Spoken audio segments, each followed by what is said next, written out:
Good morning बच्चों। Class BSc second year और BSc BEd third year subject organic chemistry का topic phenol आज हम समाप्त करने जा रहे हैं और जिसका लास्ट पार्ट कर रहे हैं, पार्ट नंबर 14 की बात कर रहे हैं। इसके अंदर फिनोल की कुछ विशिष्ट अभिक्रियाएं कर रहे थे हम, कुछ अन्य अभिक्रियाएं चल रही थी।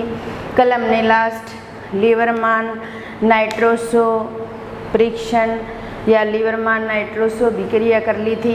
उसके पश्चात फिनोल की ऑक्सीकरण अभिक्रिया आती है। फिनोल की कौन सी अभिक्रिया आती है? ऑक्सीकरण अभिक्रिया। लीवरमान नाइट्रोसो परीक्षण के पश्चात नेक्स्ट जो रिएक्शन आती है वो ऑक्सीकरण आती है।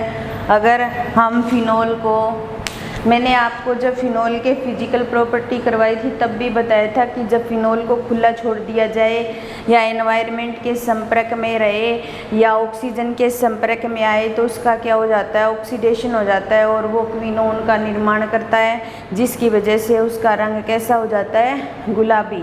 तो इसी प्रकार अगर ऑक्सीकरण करवाएंगे तो फिनोल का ऑक्सीकरण हो जाएगा और पी क्विनोन या फिर फिनोक्विनोन का निर्माण हो जाएगा। जैसे मान लो हमारे पास में ये फिनोल है और इस फिनोल का क्या हो जाए? ऑक्सीकरण हो जाए। मान लो यहाँ पर मैं बॉडियों की ऑक्सीजन की प्रेजेंस में रिएक्शन करवाते हैं तो रिएक्शन करवाने पर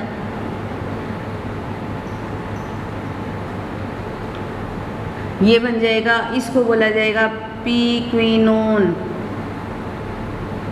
ठीक है, क्योंकि कीटोनिक फॉर्म आ गई। अगर फिर लगातार फिनोल मिलता रहे इसको तो ये किस में चेंज हो जाता है? फिनोक्विनोन में। वो कैसे? जैसे हमारे पास में ये क्या है?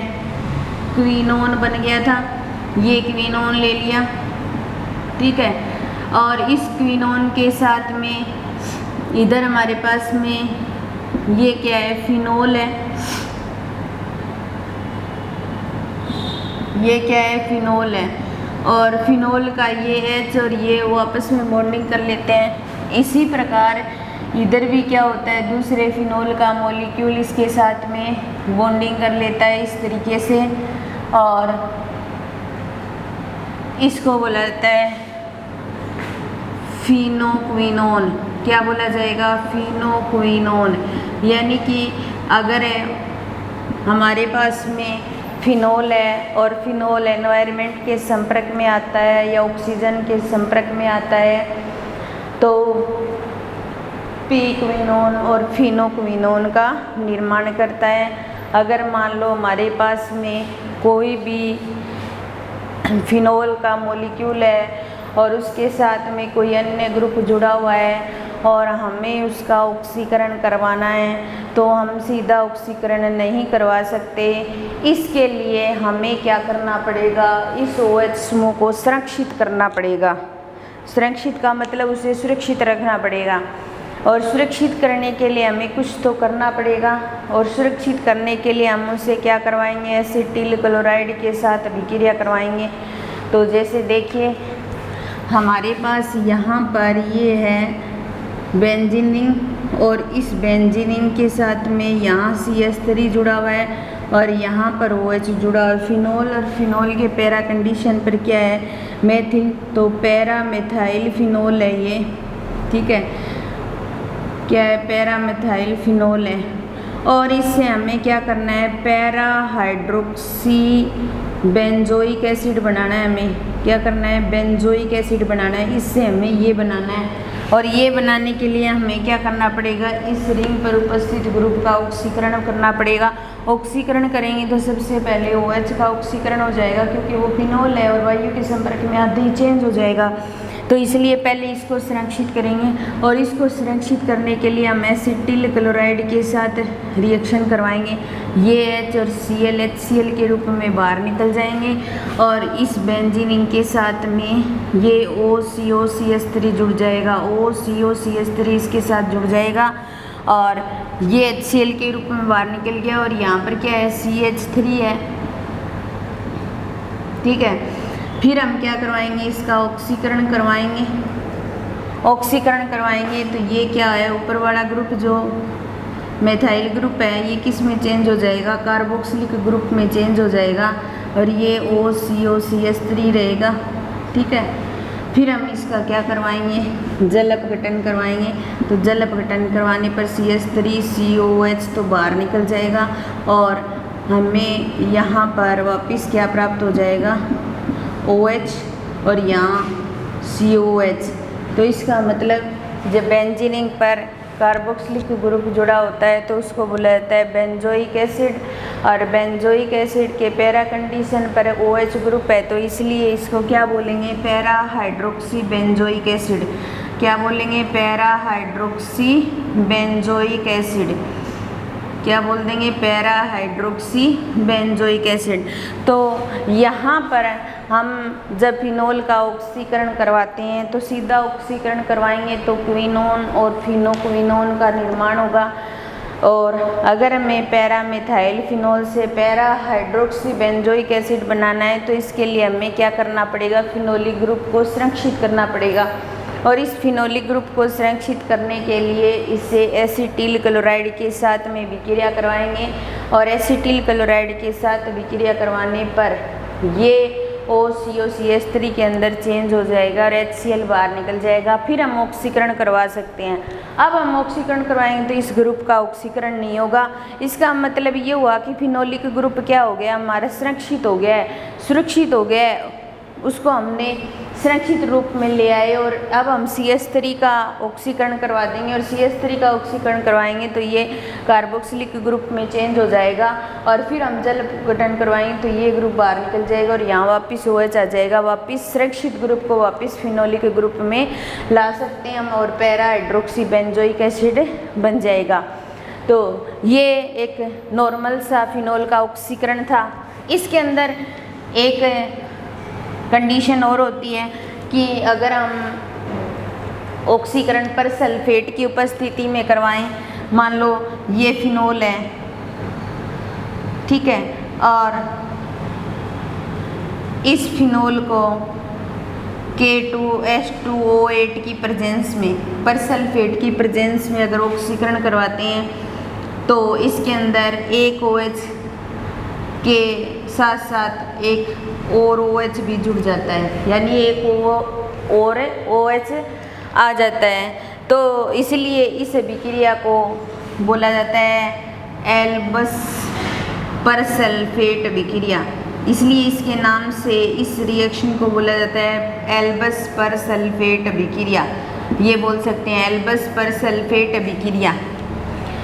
इसके अंदर क्या होता है, जब परसल्फेट के साथ में रिएक्शन करवाई जाती है तो OH ग्रुप हमेशा ही पैरा कंडीशन पर आता है। तो हमेशा का मतलब ये नहीं है कि अगर पैरा पर कोई ग्रुप जुड़ा होगा तो उसको प्रतिस्थापित करके ही OH आ जाएगा, ऐसा नहीं होता। हाँ, पैरा ग्रुप अगर फ्री है तो पहले पैरा पर आएगा और पैरा ग्रुप पर कोई ग्रुप जुड़ा हुआ है तो ये ऑर्थो पर आ जाएगा। तो इसी प्रकार अगर हम एक और रिएक्शन लें कि ये फिनोल है हमारे पास, इसका OH और ये K2H2O8 के साथ में अभिक्रिया करवाएं तो इसके साथ में अभिक्रिया करवाने पर और यहाँ हम क्या जोड़ दें, CH3 जोड़ दें तो यहाँ तो CH3 रहेगा, OH पैरा पर नहीं आ सकता।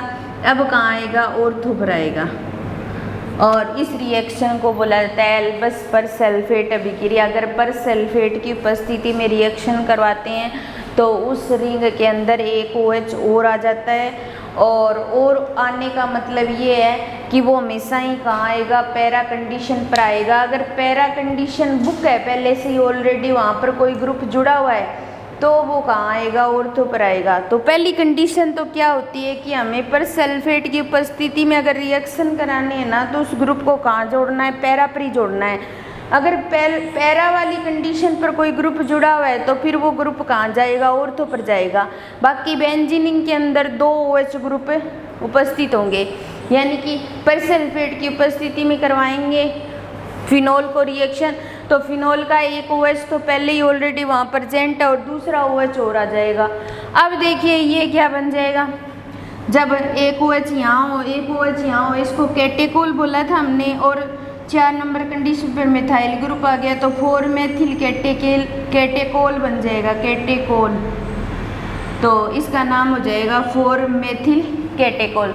तो इस तरीके से ये फिनोल का ऑक्सीकरण था, जिसके अंदर हम वायु की प्रेजेंस में सीधा ऑक्सीकरण करवाते तो पैराक्विनोन फिनोक्विनोन बनेगा, और अगर पैरा मिथाइल फिनोल लेकर के पैरा हाइड्रोक्सी बेंजोइक एसिड बनाना है तो हमें क्या करना पड़ेगा, OH ग्रुप को संरक्षित करना पड़ेगा। उसके लिए हम एसिटिल क्लोराइड को लेंगे, फिर ऑक्सीकरण करवाएंगे, और ऑक्सीकरण करवा करके पैरा हाइड्रोक्सी बेंजोइक एसिड का निर्माण हो जाएगा। फिर हम फिनोल लेंगे, फिनोल की परसल्फेट की प्रेजेंस में अगर रिएक्शन करवाते हैं तो एक और OH ग्रुप आएगा, और वो कहाँ आएगा, पैरा कंडीशन पर आएगा, ठीक है। और अगर हमारे पास में पैरा कंडीशन पर कोई ग्रुप जुड़ा हुआ है तो वो OH कहाँ जाएगा, और तो कंडीशन पर आ जाएगा। तो इसके साथ ही हमारी ये रिएक्शन कंप्लीट होती है। तो हमने क्या किया, फिनोल का ऑक्सीकरण कर लिया। ऑक्सीकरण अक्सर नॉर्मल रिएक्शन होती है, लगभग सारे ग्रुप इसको रिप्रेजेंट करते हैं, अलग अलग प्रकार के प्रोडक्ट बनाते हैं। इसी प्रकार फिनोल ने भी कुछ प्रोडक्ट बनाए, ऑक्सीकरण करवाया। तब उसके पश्चात आती है थैलीन अभिक्रिया।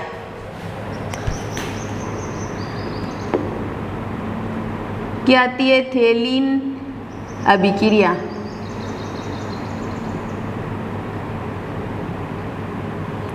थैलीन अभिक्रिया, इसके अंदर भी हम क्या करते हैं, फिनोल लेते हैं और थैलिक एनहाइड्राइड लेते हैं, और थैलिक एनहाइड्राइड की रिएक्शन अपने क्या करते हैं, फिनोल के साथ करवाते हैं। तो इससे 2 प्रकार के कंपाउंड का निर्माण होता है।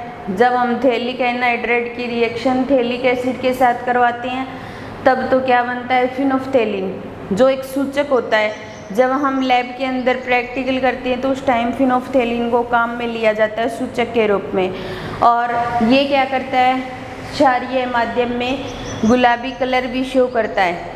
और जब हम फिनोल का ही दूसरा ग्रुप है रिसोर्सिनोल, फिनोल का ही दूसरा रूप है डाईहाइड्रिक फिनोल बोला जा सकता है। तो डाईहाइड्रिक फिनोल लेंगे, उसके अंदर रिसोर्सिनोल लेंगे, और रिसोर्सिनोल लेकर के थैलिक एनहाइड्राइड के साथ रिएक्शन करवाते हैं तो फ्लोरेसिन का निर्माण होता है। ये भी एक सूचक होता है, इसको हम बहुत कम काम में लेते हैं, बाकी ज़्यादा फिनोफ्थैलीन को लेते हैं। और ये क्या करता है, क्षारीय माध्यम में हल्का लाल या हल्का पीला चमकीला कलर शो करता है। तो सबसे पहले हमारे पास में क्या है, फिनोल है, ये हम फिनोल ले रहे हैं, OH यहाँ जोड़ दो या यहाँ जोड़ दो, फिनोल ही होगा, उससे कुछ फर्क नहीं पड़ेगा। अब देखिए ये OH यहाँ जुड़ गया। अब देखिए यहाँ पर इसके पास H है और इसके पास भी H है, और यहाँ पर हम क्या ले रहे हैं, थैलिक एनहाइड्राइड ले रहे हैं, थैलिक एनहाइड्राइड ले रहे हैं, ये O और ये C डबल बॉन्ड O और ये O, और इसको बोला जाता है थैलिक एनहाइड्राइड। क्या बोला जाता है, थैलिक एनहाइड्राइड, ठीक है। ये फिनोल ले लिया, यहाँ से दोनों H और O H2O के रूप में बाहर निकल जाएंगे, H2O के रूप में बाहर निकलेंगे। तो यहाँ पर जो स्ट्रक्चर बनेगी वो इस तरीके से बनेगी, ये फिनोल और इसका OH यहाँ जुड़ा हुआ है,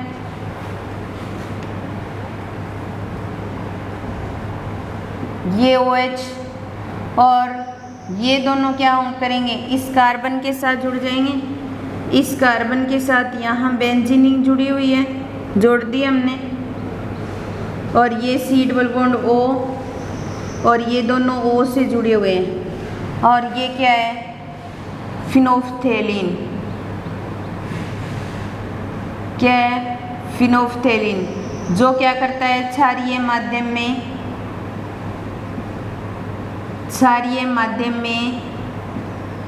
गुलाबी रंग देता है, क्षारीय माध्यम में गुलाबी रंग देता है।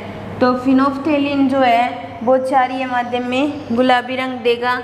तो यहाँ पर हमने क्या ले लिए, फिनोल ले लिए, ठीक है। और फिनोल की थैलिक एनहाइड्राइड के साथ रिएक्शन करवाते हैं, H2O बाहर निकलता है, फिनोफ्थेलिन का निर्माण हो जाता है और क्षारीय माध्यम में फिनोफ्थेलिन जो होता है वो गुलाबी रंग देता है। और लेबोरेटरी के अंदर या लैब के अंदर जब हम प्रैक्टिकल करते हैं तो इसे सूचक के रूप में काम में लेते हैं। क्या करते हैं? सूचक के रूप में काम में लेते हैं। दूसरा हम क्या लेंगे? रिसोर्सिनोल लेंगे।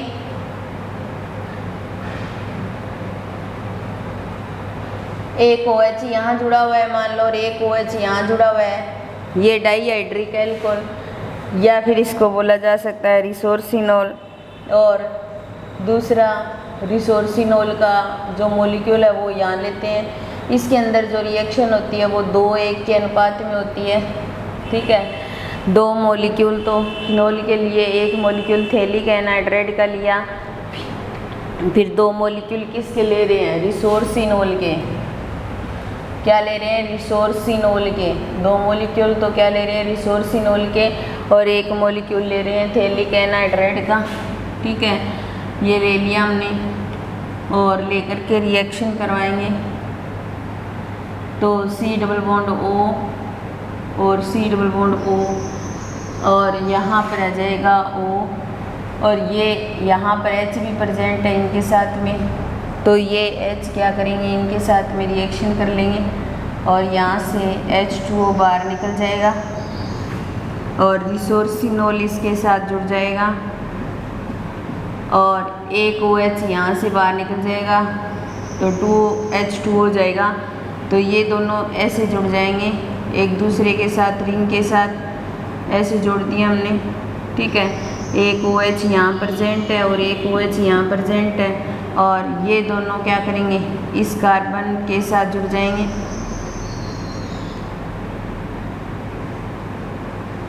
इस कार्बन के साथ में और ये आगे बेंजीनिंग से जुड़ा हुआ है और C डबल बॉन्ड O और ये दोनों इससे जुड़ जाएंगे और ये बन जाएगा फ्लोरेसीन। फ्लोरेसीन ये क्या करता है? लाल, पीला या चमकीला कलर देता है क्षारीय माध्यम में। क्षारीय माध्यम में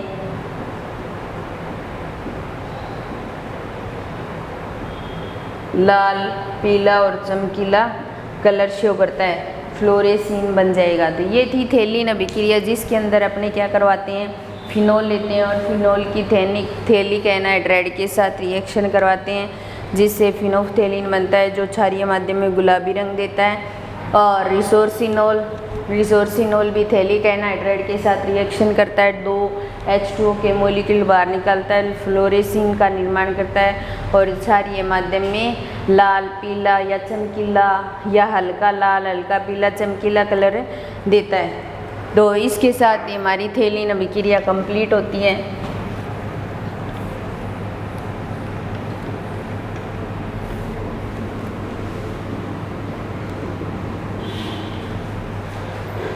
उसके पश्चात नेक्स्ट क्या आती है? युग्मन अभिक्रिया। नेक्स्ट जो रिएक्शन है वो है युग्मन अभिक्रिया। युग्मन अभिक्रिया, कपलिंग रिएक्शन। युग्मन अभिक्रिया तो फिनोल जो होता है वो युग्मन अभिक्रिया भी शो करता है। इसके अंदर क्या होता है? युग्मन अभिक्रिया के अंदर फिनोल क्या करता है? किसी भी बेंजीन डाइजोनियम क्लोराइड जैसे कंपाउंड के साथ में रिएक्शन करता है, क्षार की प्रेजेंस में रिएक्शन करवा करके एजो कंपाउंड का निर्माण करता है। एजो कंपाउंड जो बनाता है वो युग्मन अभिक्रिया बनाती है। इसके अंदर क्या हो रहा है? दोनों ग्रुप आपस में जुड़ रहे हैं, उन कपल बन रहे हैं, कपलिंग हो रही है उनकी, इसलिए इस रिएक्शन का नाम होता है कपलिंग रिएक्शन। अब देखिए हमारे पास यहाँ पर ये फिनोल है, ठीक है, O और H, और दूसरा हमारे पास बेंजीन डाइजोनियम क्लोराइड है, N2Cl, ये नेगेटिव ये पॉजिटिव की तरह बिहेव करता है। यहाँ से HCl बाहर निकल जाता है और OH या NaOH या क्षार की प्रेजेंस में रिएक्शन होती है, तो इस कारण से ये नाइट्रोजन और ये नाइट्रोजन आपस में डबल बॉन्ड से जुड़ जाते हैं और ये जो ग्रुप होता है इसको बुलाता है जो ग्रुप। क्या बोला जाता है? जो ग्रुप। इसलिए क्या बन गया? एजो कंपाउंड बन गया। क्या बन गया? Azo compound. तो कपलिंग रिएक्शन के अंदर क्या होता है? एजो कंपाउंड का निर्माण होता है और यहाँ से HCl बाहर निकल जाती है। ये Cl और ये H बाहर निकल जाता है और सॉरी ऐसे नहीं होगा, एक मिनट रुको। HCl बाहर निकल जाता है, उसके पश्चात ये रिएक्शन होती है। O को हमने छोड़ दिया। अब देखिए ये O और N डबल बॉन्ड N और ये इसके साथ जुड़ जाएगा और ये क्या होगा? एक एजो कंपाउंड होगा। क्या होगा? एक एजो कंपाउंड होगा। यानी कि फिनोल जो होता है वो रिएक्शन करता है किसके साथ में? बेंजीन डाइजोनियम क्लोराइड के साथ रिएक्शन करता है और बेंजीन डाइजोनियम क्लोराइड के साथ में रिएक्शन करता है। एक मिनट रुको आप, ये रिएक्शन अभी सही नहीं हुई, अपने सही करते हैं। ये यहाँ पर क्या है? H है, H रखेंगे और यहाँ OH रखेंगे, ठीक है ना। अब सही है, ये अपनी एजो कंपाउंड अब बनेगा HCl। फिर उसके पश्चात यहाँ पर अपने क्या करेंगे? ये OH बन जाए, OH तो इधर रहेगा और ये H निकल जाएगा तो एजो कंपाउंड बन जाएंगे। एजो कंपाउंड इन्हीं को बोला जाता है, ठीक है। अब देखिए ये एजो कंपाउंड है, इसके पैरा कंडीशन पर हाइड्रोक्सी ग्रुप है तो इसको बोलेंगे पैरा हाइड्रोक्सी एजो कंपाउंड। अब होगी हमारी सही रिएक्शन। लास्ट रिएक्शन थी इस चैप्टर की और उसी में थोड़ी सी मिस्टेक हो गई। अब देखिए हमारे पास में युग्मन अभिक्रिया, युग्मन अभिक्रिया के अंदर हम क्या कर रहे हैं? इधर तो फिनोल ले रहे हैं, इस H को प्रतिस्थापित करके रख दिया हमने H और बेंजीन डाइजोनियम क्लोराइड के साथ रिएक्शन करवाते हैं तो यहाँ से H और Cl बाहर निकल जाती है और जब नाइट्रोजन के बीच में डबल बॉन्ड होता है तो उसको बोला जाता है एजो ग्रुप। और जब दो benzene ring nitrogen double bond के साथ जुड़ी हुई है तो इसको बोल देंगे एजो कंपाउंड। तो ये बन जाएगा पैरा हाइड्रोक्सी एजो कंपाउंड। तो ये जो फिनोल की रिएक्शन थी उनकी हमने बात की और आज ये रिएक्शन कंप्लीट होती हैं और फिनोल वाला चैप्टर भी कंप्लीट होता है, लेकिन कुछ बातों को भी डिस्कस करेंगे। अपने फिनोल के जो उपयोग है उनके बारे में बात करेंगे। ये जो रिएक्शन होती है वो क्षार की प्रेजेंस में होती है तो OH नेगेटिव लगाओ या NaOH लगाओ, कोई भी लगा सकते हैं। तो यहाँ पर अपने पास जो फिनोल था उसने बेंजीन डाइजोनियम क्लोराइड के साथ रिएक्शन करके पैरा हाइड्रोक्सी एजो कंपाउंड का निर्माण कर दिया। क्या कर दिया? पैरा हाइड्रोक्सी एजो कंपाउंड का निर्माण कर दिया। और अगर हम इसके मैकेनिज्म की बात करते हैं तो सबसे पहले क्या करता है, जो बेस होता है ना NaOH, ये रिएक्शन करता है फिनोल के साथ में और एक लवण का निर्माण करता है और फिर उसके पश्चात में इसके साथ में बेंजीन डाइजोनियम क्लोराइड जो होता है वो रिएक्शन करता है।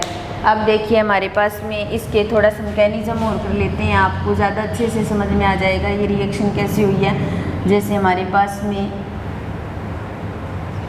यहाँ पर ये क्या है? फिनोल है, ठीक है। और इसके साथ में सबसे पहले NaOH की अभिक्रिया करवाएंगे और इसकी अभिक्रिया करवाने पर आपको पता ही है क्या बनता है? सोडियम फिनॉक्साइड बनता है। फिनॉक्साइड आयन बनता है नेगेटिव और पॉजिटिव, ठीक है। ये सोडियम फिनॉक्साइड बन गया और इस सोडियम फिनॉक्साइड के साथ में बेंजीन डाइजोनियम क्लोराइड रिएक्शन करेगा और रिएक्शन करेगा तो ये जो इलेक्ट्रॉन है वो यहाँ ट्रांसफ़र होंगे। तो ये इस तरीके से हम इसको शो करेंगे। ये डबल बॉन्ड यहाँ जाएगा और Na नेगेटिव और पॉजिटिव, ये नेगेटिव पॉजिटिव में और यहाँ H और ये N और डबल बॉन्ड N और ये इसके द्वारा इस तरीके से शो कर दिया जाएगा। फिर ये इलेक्ट्रॉन यहाँ ट्रांसफ़र हो जाएंगे और ये इलेक्ट्रॉन यहाँ ट्रांसफ़र हो जाएंगे और यहाँ पर क्या बन जाएगा? फिर ये इलेक्ट्रॉन यहाँ ट्रांसफ़र हो जाएंगे तो O नेगेटिव और Na पॉजिटिव बन जाएगा और उसके पश्चात ये बॉन्डिंग हो जाएगी, ये बॉन्डिंग हो जाएगी ये, और ये H यहाँ चला गया और इस Na को निकाल देंगे। यहाँ पर क्या रखेंगे, H रखेंगे अब, और डबल बॉन्ड N और ये बेंजीनिंग। मैंने आपको इसका मैकेनिज्म भी करवा दिया ताकि आपको थोड़ा सा अच्छे से समझ में आ जाएगा।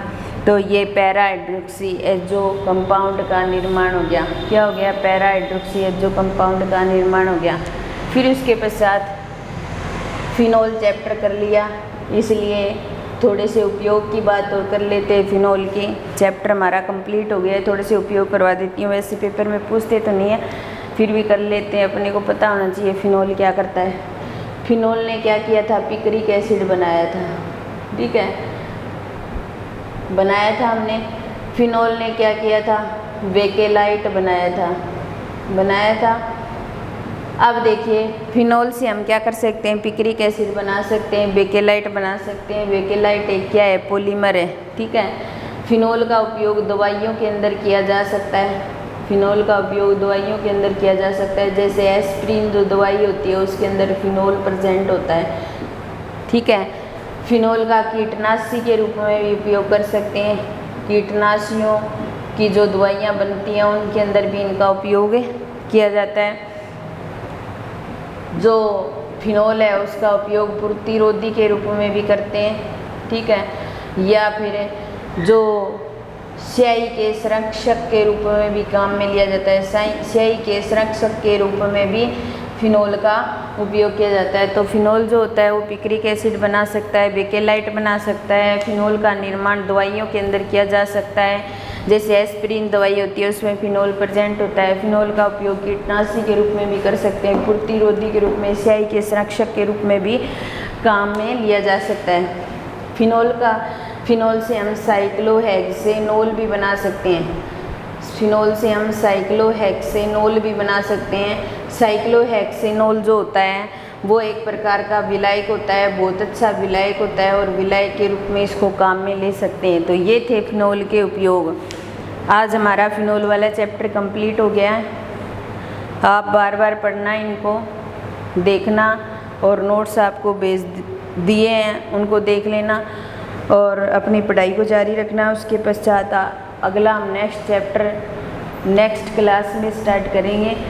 आज की हमारी क्लास यहीं समाप्त होती है। धन्यवाद।